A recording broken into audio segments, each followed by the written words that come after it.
आज मैं फिर आपके सामने एक नए टॉपिक के साथ मोल कॉन्सेप्ट।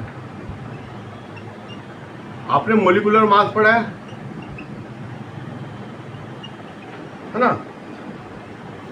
मोलिकुलर मास वो होता है जो हाइड्रोजन का 1U, इससे हम नहीं देखते, हम देखते कि कार्बन 12 से कितना वो हैवियर है। ठीक है, एक atom 1/12 the molecular mass of substance is relative mass of molecular compound और mass of carbon 12 taken as 12 unit है ना। कार्बन 12 का कितना हम 12 यूनिट लेते हैं, तो 1/12 ये मतलब समझो कि हाइड्रोजन के बराबर है। और हाइड्रोजन में क्या होता है, न्यूट्रॉन नहीं होता, प्रोटॉन होता है बस, है ना। तो हाइड्रोजन को हम नहीं लेते। ठीक है, तो हाइड्रोजन का कितना हुआ 1U। ठीक है, और ऑक्सीजन का, इसमें न्यूट्रॉन प्लस प्रोटॉन की संख्या देख लेते हैं हम, वो मोलिकुलर मास हो गया, यूनिट में हो जाता है। ठीक है, और नाइट्रोजन का कितना हुआ N2। इसी तरह से ऑक्सीजन का देख लेंगे, ठीक है, सबका आ जाएगा, इसको मोलिकुलर मास कह देंगे। ठीक है, अब क्या है, ग्राम एटॉमिक नंबर।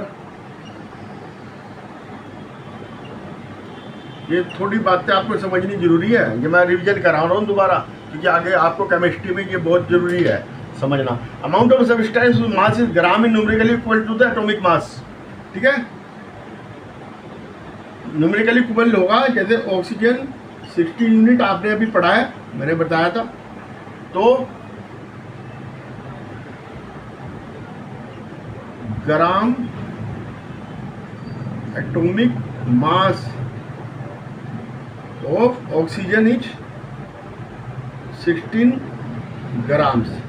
ठीक है,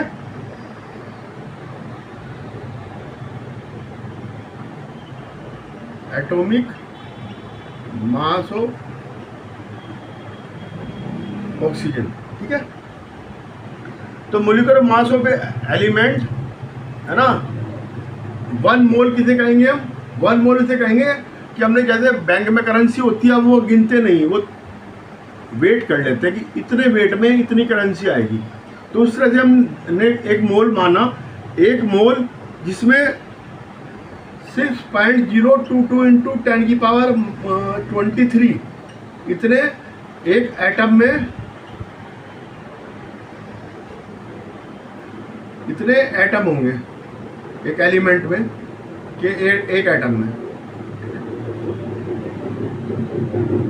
मोलिक्यूल में इतने मोलिक्यूल होंगे।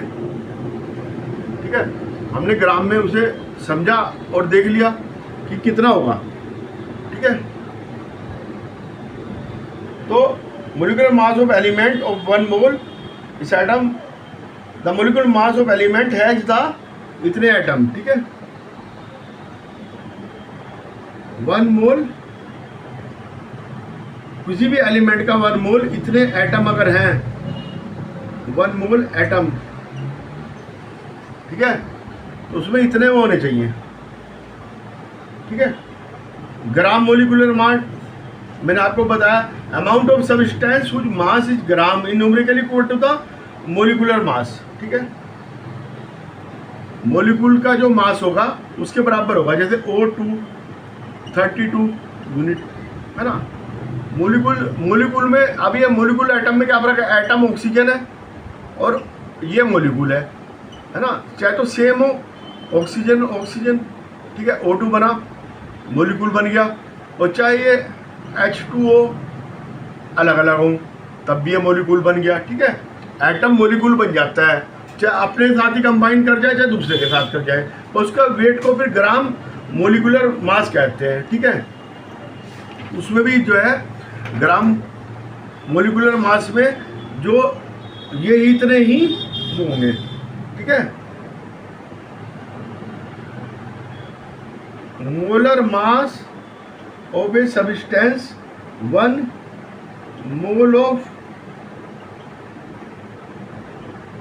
मोलिक्यूल्स में 6.022 इंटू 10⁻23 मोलिकुल्स होंगे। ठीक है, अंडरस्टैंड। अब आ जाओ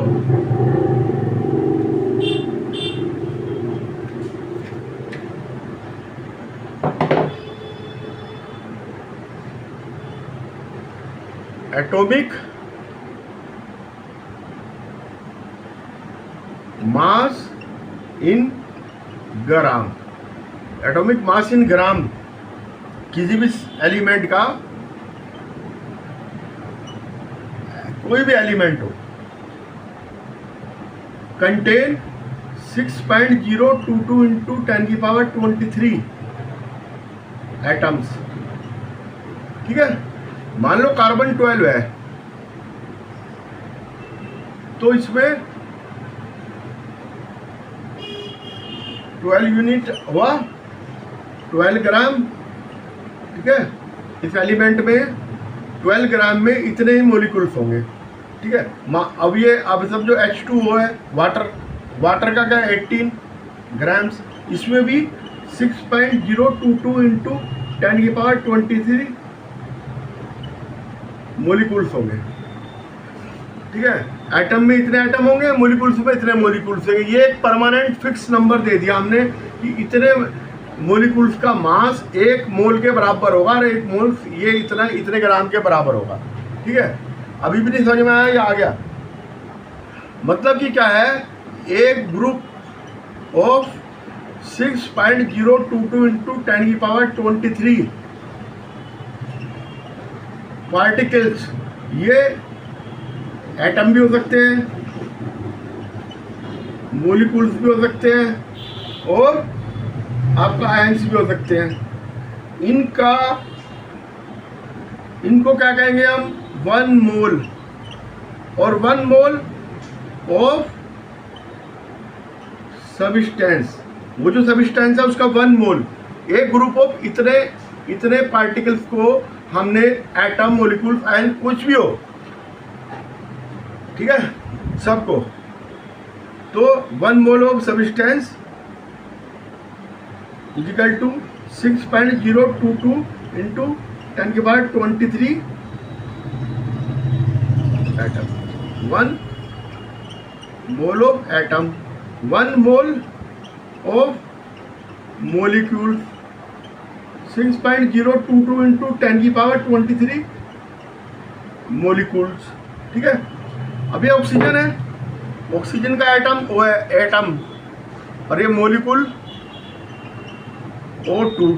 ठीक है, इसमें 6.022 इंटू 10⁻23 एटम्स होंगे। ठीक है, इसमें 6.022 इंटू 10⁻23 मोलिक्यूल्स होंगे। ठीक है, तो ये नंबर जो है, ये जो नंबर है, ये रिप्रेजेंट करता है ना कि 1 मोल को, तो ये 1 मोल को एवोगाद्रो संख्या कहते हैं।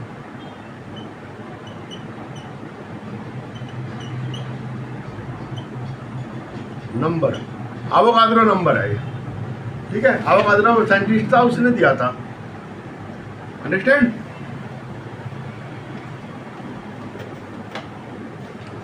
तो mole of atoms, 1 mole of atom has been mass, 1 mole of atom, 1 mole of an element जिसमें एटम है खाली, इक्वल टू क्या होगा?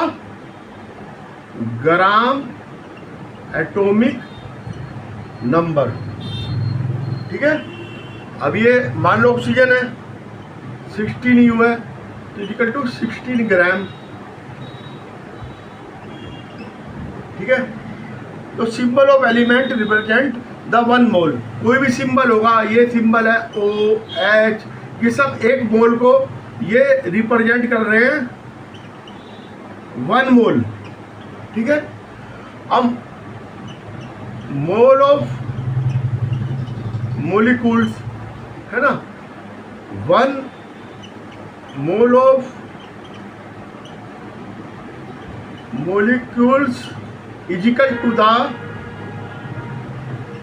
Gram molecular mass.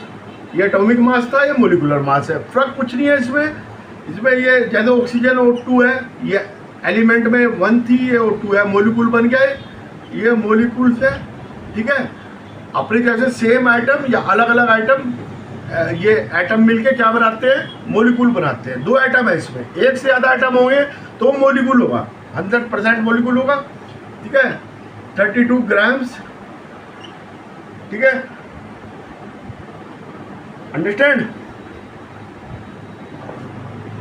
तो आ गया आपकी समझ में।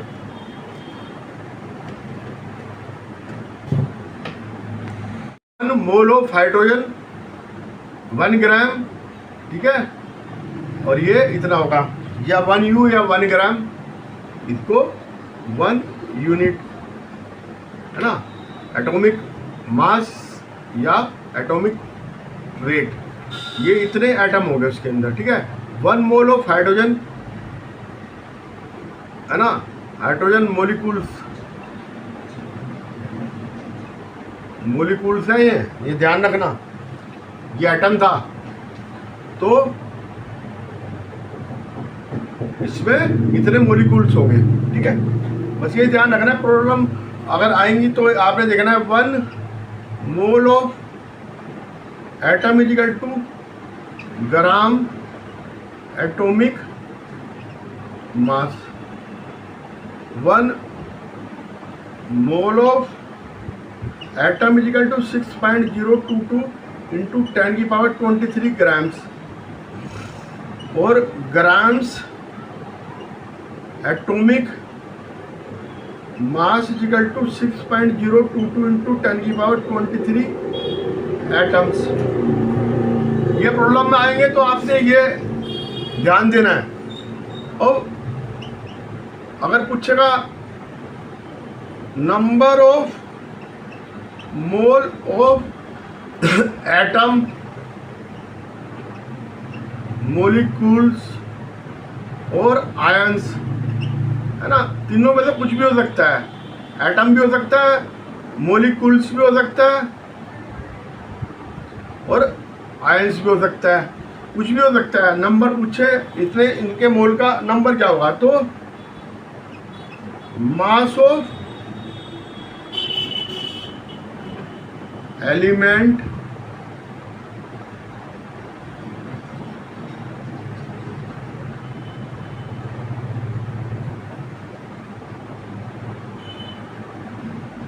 ठीक है, mass of element upon gram atomic मास। और यहाँ पे मोलिकुल की जगह मोलिकुल लग जाएगा, एटम है तो एलिमेंट लग जाएगा, है ना, आयंस है तो आयंस लग जाएगा। ये आपने अपने आप कर लेना है, mass of element upon molar mass of element. ठीक है, मोलर मास वैसे दे रखा है तो वैसे जब मोलर मास नीचे ग्राम एटॉमिक नंबर से डिवाइड कर देंगे तो नंबर ऑफ मोल्स आ जाएंगे। ठीक है, मान लो कि 5 ग्राम ये है, ये कह रहा है कि 5 ग्राम है, 5 ग्राम ऑफ कैल्शियम में मोल्स कितने हैं ये पता करने हैं। तो कैल्शियम एटम का ग्राम एटॉमिक मास क्या होता है, 40 ग्राम। ठीक है, और 40 ग्राम में 1 मोल ऑफ कैल्शियम है, इसलिए 5 ग्राम में कितने हैं, 1/40 गुना 5 equal to 1/8 equal to 0.125 moles. ये इतना आ गया। ठीक है, इतने मोल्स होंगे इसके अंदर, आप ये निकाल सकते हो, कोई दिक्कत नहीं है। अब ये मान लो कि प्रॉब्लम है mass of 4 moles of aluminium atom. Mass निकालना है 4 मोल ऑफ एल्यूमिनियम, और ये दे रखा है एल्यूमिनियम का 27U। अब ये देखो कि 1 मोल का तो इतना होता है, तो 4 मोल का कितना होगा 4 × 27 ग्राम में, इसको एक ही बात है 108 ग्राम्स। ठीक है, सिंप्लीफाई हो गया। अब calculate the number of atom in 0.2 मोल। 1 मोल में आपको पता है 0.2 में कितना, तो 0.2 से 1, अब ये कह रहा है 0.2 मोल में, 0.2 मोल में नंबर ऑफ एटम, और 1 मोल में कितने होते हैं 6.022 × 10⁻23।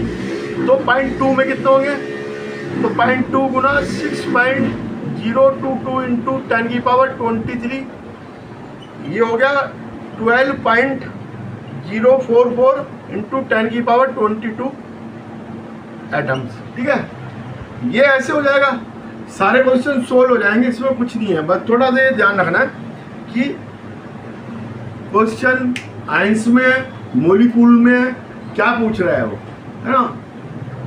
बात एक ही होती है, वो मोलिक्यूल्स में 2 मिलते हैं, आयंस में आयंस होते हैं, ठीक है, और एटम में एटम होते हैं। लेकिन वो 1 मोल किसी भी चीज का हो, एटम एलिमेंट का हो तो उसमें एटम पूछता है, एलिमेंट में एटम, है ना। 2 एलिमेंट के वो जुड़े एटम तो बन गया मोलिक्यूल, तो फिर मोलिक्यूल का पूछता है। एलिमेंट में तो इलेक्ट्रॉन निकल गया तो आयन बन गया, फिर आयन का पूछेगा। तो सबका 1 मोल में एक ही संख्या होगी, है ना, 6.022 × 10⁻23, जिसको अवोगाद्रो संख्या कहते हैं। वो एटॉमिक मास यूनिट के बराबर होगी। जैसे ऑक्सीजन का 16 है तो 16 होगी, वाटर का 18 है तो 18 होगी, 18 ग्राम। तो 18 ग्राम जो सिंबल है सॉरी 1 मोल के बराबर होता है। तो 1 मोल में सिंबल जितना है उतना ही 1 मोल होता है, और उसमें इतने एटम, मोलिक्यूल्स या आयंस, कुछ भी मोलिक्यूल्स जो भी पूछे वो उतनी संख्या उतनी ही रहती है। ठीक है, हमने थोड़ा हेर फेर करना है क्वेश्चन में, लेकिन बात वही रहेगी। ओके।